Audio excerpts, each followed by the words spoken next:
आज हम जो है इस लेक्चर में बात करेंगे फ्रूट के बारे में। फ्रूट क्या होता है? फ्रूट जो होता है वो मॉडिफाइड हमारा ओवरी होता है, ठीक है। राइपेंड मैच्योर ओवरी होता है जो कि फर्टिलाइज्ड हो चुका होता है, जिसके अंदर के ओव्यूल्स होते हैं वो फर्टिलाइज हो जाते हैं।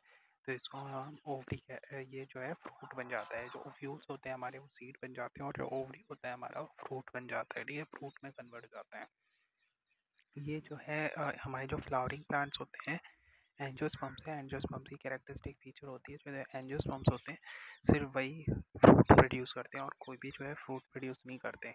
सिर्फ एंजियोस्पर्म्स जो है वही फ्रूट प्रोड्यूस करते हैं। तो एंजियोस्पर्म्स की कैरेक्टरिस्टिक फीचर है, ठीक है। फ्रूट जो होता है वो सीड को कवर करता है। जो जिम्नोस्पर्म्स होते हैं उनमें नेकेड एम्ब्रियोज होते हैं, उसमें यहाँ तक कि सीड भी नहीं होता, कंप्लीट सीड भी नहीं होता, नेकेड एम्ब्रियोज होते हैं।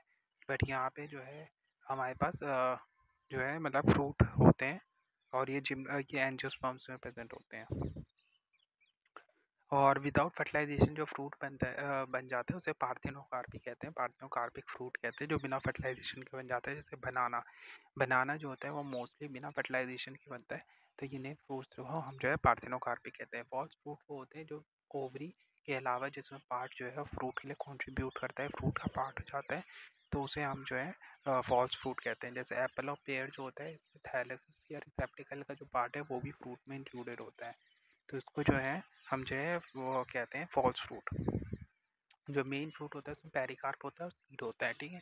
कई बार फ्रूट जो होता है वो काफ़ी जूसी होता है, फ्लैशी होता है, तो उसका जो पेरिकार्प है वो 3 मेन लेयर्स में डिफ्रेंशिएटेड होता है। जो सबसे बाहर वाली जो लेयर होती है, कोटिंग होती है, जिसको स्किन कहते हैं, फ्रूट की सबसे बाहर की जो स्किन होती है उसको एपिकार्प कहते हैं। एपिकार्प का जो मेन फ्लैशी पार्ट होता है, जो फ्रूट का एडिबल पार्ट होता है, उसे मीसोकार्प कहा जाता है, ठीक है।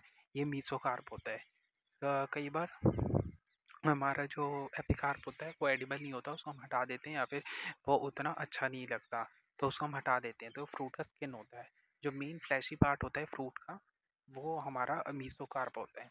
और फिर उसके अंदर एंडोकार्प होता है जो सीड के ऊपर एक कवरिंग की तरह होता है, कोटिंग की तरह होता है, काफ़ी हार्ड स्टोनी होता है कई बार ये। जैसे कि अगर मैंगो की बात करें तो उसमें मीसोकार्प जो होता है उसे एडिबल पार्ट होता है जो येलोइश कलर का होता है और जूसी होता है येलो कलर का। लेकिन कोकोनट में मीसोकार्प जो होता है वो बाद में उसका ब्राउन कलर का हो जाता है, फाइब्रस हस्क बन जाता है, तो उसको हम खाते नहीं है। कोकोनट के केस में हम उसके सीड को खाते हैं, मेन जो उसका मेन एंडोस्पर्म होता है उसको हम खाते हैं, जो सीड होता है कोकोनट का उसको हम खाते हैं। तो कोकोनट के केस में बदल जाता है, उसमें हम जो हमारा एंडोकार्प होता है स्टोनी कवरिंग होती है, सबसे बाहर जो होता है एपिकार्प होता है और जो फाइब्रस होता है वो मीसोकार्प होता है। इसके बाद ड्रूप जो होते हैं वो स्पेशल तरह के फ्रूट होते हैं, मोनोकार्पलेरी सुपीरियर ओवरी से बने होते हैं। मोनोकार्पलेरी ड्रूप होते हैं वो हमारे स्पेशल फ्रूट्स होते हैं। जो ड्रूप होते हैं हमारे वो स्पेशल फ्रूट होता है जो मोनोकार्पलेरी सुपीरियर ओवरी से बने होते हैं। मोनोकार्पलेरी का मतलब ये है कि उसके जो फ्रूट होते हैं, उसके जो फ्लावर होते हैं उसके अंदर सिर्फ एक ही कार्पेल या पिस्टिल होता है। जो फीमेल रिप्रोडक्टिव पार्ट है फ्लावर का वो होता है कार्पेल या पिस्टिल, तो सिर्फ एक होता है। तो सिंगल कार्पेल वाले फ्लावर से बने होते हैं, इसलिए मोनोकार्पिलरी कहते हैं। मोनोकार्पिलरी और ओवरी सुपीरियर होता है, मतलब ओवरी की जो पोजीशन है वो हाई सुपीरियर होती है, ओवरी हाइपोगाइनस होती है। जो हमारे पास हाइपोगाइनस, पेरिकाइनस और एपिगाइनस होता है उसमें हाइपोगाइनस ओवरी होती है, सुपीरियर ओवरी होती है, मतलब ओवरी की पोजीशन सबसे ऊपर होती है, उसी के नीचे से हमारे पास एंड्रोशियम होते हैं और जो कैलिक्स और कोरोला है वो भी उसके नीचे होते हैं। सबसे ऊपरी पोजीशन जो है ओवरी की होती है, हाइपोगाइनस पोजीशन होती है। तो ये मोनोकार्पलेरी सुपीरियर ओवरी से बनने वाले फ्रूट होते हैं जिसमें तीनों लेयर वेल डिफरेंशिएटेड होती है। मतलब पेरिकार्प की जो तीनों लेयर है, एपिकार्प, मेसोकार्प, एंडोकार्प, वो तीनों अच्छे से well differentiated well formed layers होती हैं। तो इस तरह के फ्रूट को हम ड्रूप कहते हैं। इसमें हमारे पास आ जाएगा कोकोनट और मैंगो, इसके अच्छे एग्जाम्पल है। कोकोनट और मैंगो जो होता है उसमें 3 वेल डिफरेंशिएटेड लेयर है। मैंगो में देख सकते हैं सबसे बाहर की स्किन होती है जिसको हम उतार देते हैं, फिर एक येलो फ्लैशी पार्ट होता है, जूसी पार्ट, उसके अंदर एक सीड होता है, जो सीड कोट होता है जो काफ़ी हार्ड स्टोनी होता है, वो एंडोकार्प होता है। इस यहाँ पे हम सीड का स्ट्रक्चर, इस फ्रूट का स्ट्रक्चर दे सकते हैं। इसके बाद हमारे पास सीड की बारी आती है, तो सीड जो होते हैं फर्टिलाइज्ड ओव्यूल्स होते हैं। जो ओव्यूल होता है उसी के अंदर एम्ब्रियो सैक होता है। एम्ब्रियो सैक जो होता है वो फर्टिलाइज हो जाता है। एम्ब्रियो सैक में 7 सेल्स होते हैं और 8 न्यूक्लियाई होते हैं। बीच में 2 सेंट्रल न्यूक्लियाई होते हैं और 2 हमारे पास 3 एंटीपोडल सेल्स होते हैं, 2 सिनर्जिड्स होते हैं और एक एग सेल होता है। तो 7 सेल 8 न्यूक्लियाई होते हैं, बीच में 2 होते हैं हमारे पास न्यूक्लियाई, और ये सारे हैप्लॉइड सेल्स होते हैं। तो ये ओवरी के अंदर प्रेजेंट होता है, ठीक है। और यही एम्ब्रियो सैक जो होता है, ये सबसे इम्पोर्टेंट पार्ट है कि बाद में यही मेनली एम्ब्रियो में कन्वर्ट होता है। एम्ब्रियो सैक के अंदर भी जो है मतलब पॉलिन ट्यूब जाता है, फिर 2 मेल गैमीट्स आते हैं।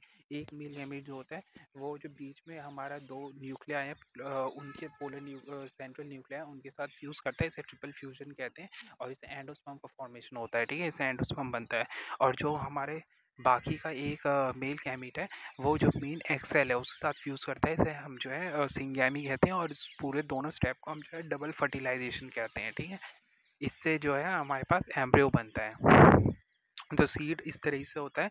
सीड की अगर हम बात करें तो सीड के ऊपर एक सीड कोटिंग होती है और एम्ब्रियो होता है। एम्ब्रियो में एम्ब्रियोनल एक्सिस हो जाता है, प्लम्यूल हो जाता है, रेडिकल हो जाता है, कॉटिलेडन्स हो जाते हैं। इसके अलावा एक एंडोस्पर्म होता है जो सीड का रिजर्व फूड होता है। डाइकोट सीड की बात करें, डाइकोट सीड डाइकोटिलेडनस प्लांट्स में होता है, मतलब इसमें 2 कॉटिलेडन्स होते हैं, इसलिए उसको हम डाइकोट सीड कहते हैं सीड्स में। कॉटिलेडन सीड के लीव्स होती हैं, ये इनिशियल लीव्स होते हैं, प्रीमोडियल लीव्स होते हैं जो सीड के अंदर पहले से प्रेजेंट होते हैं, प्री फॉर्म्ड होते हैं और यही बाद में ग्रो कर जाते हैं और कंप्लीट लीव्स जो शुरुआती लीव्स में कन्वर्ट जाते हैं। तो अगर ये एक होता है तो मोनोकॉट कहते हैं और 2 होता है तो डाइकॉट कहते हैं, ठीक है?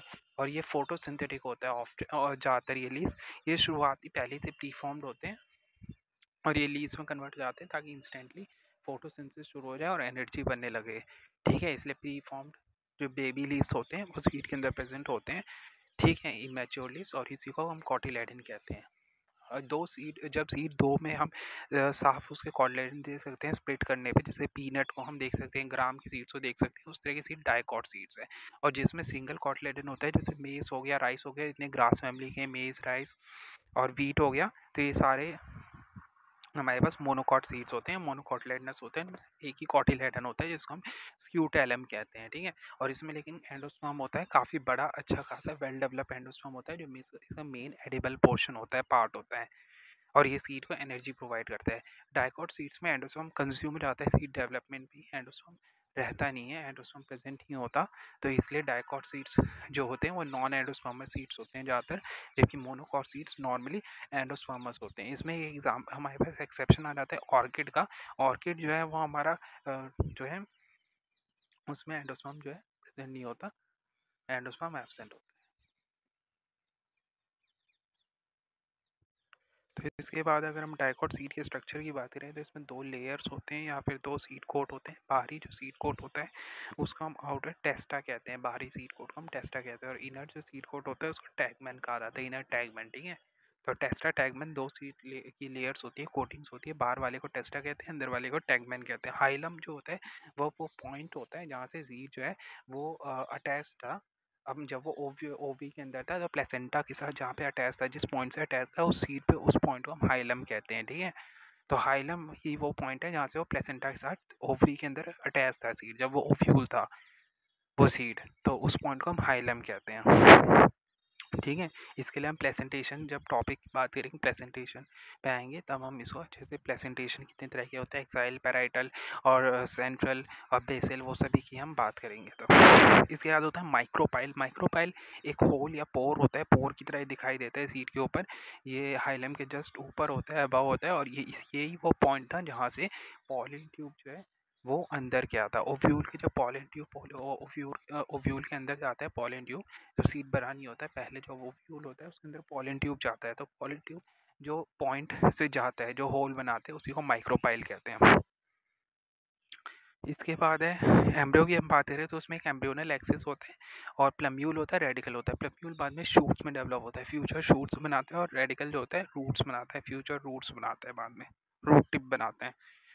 एंडोसोम डाइकॉट सीड्स में यूजली प्रेजेंट नहीं होता, कंज्यूम हो जाता है सीड डेवलपमेंट में ही, लेकिन मोनोकॉट सीड्स में एक मेजर पोर्शन होता है सीड में प्रेजेंट होता है, ठीक है?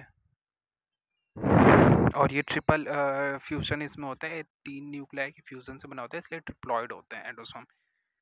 कॉटिलेडन सीड लीव्स होती हैं, इमीडिएटली फोटोसिंथेसिस करने का काम आती है, तो ये सारा कुछ हो चुका है। इसके बाद हम बात करेंगे मोनोकॉट सीड। मोनोकॉट सीड में सिंगल कॉटिलेडन, इसलिए इसको मोनोकॉट सीड कहते हैं हम, विद एंडोस्पर्म। इसमें एंडोस्पर्म होता है, ऑर्किड्स में नहीं होता।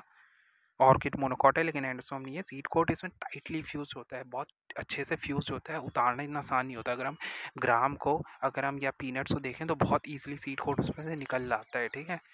लेकिन ग्राम में हम बहुत ईजिली उसको पानी में जो है भिगो करके उसको जो है फुला करके और फिर हम उसके सीड को निकाल सकते हैं। लेकिन क्योंकि शायद डाइकॉट, लेकिन मोनोकॉट्स में बहुत टाइटली फ्यूज्ड होता है। मेज़ की बात करें, राइस की बात करें, व्हीट की बात करें, इनका सीड कोट निकालना बहुत मुश्किल होता है। टाइटली फ्यूज्ड होता है ये दोनों इसमें सीड कोट अच्छे से फ्रूट के साथ।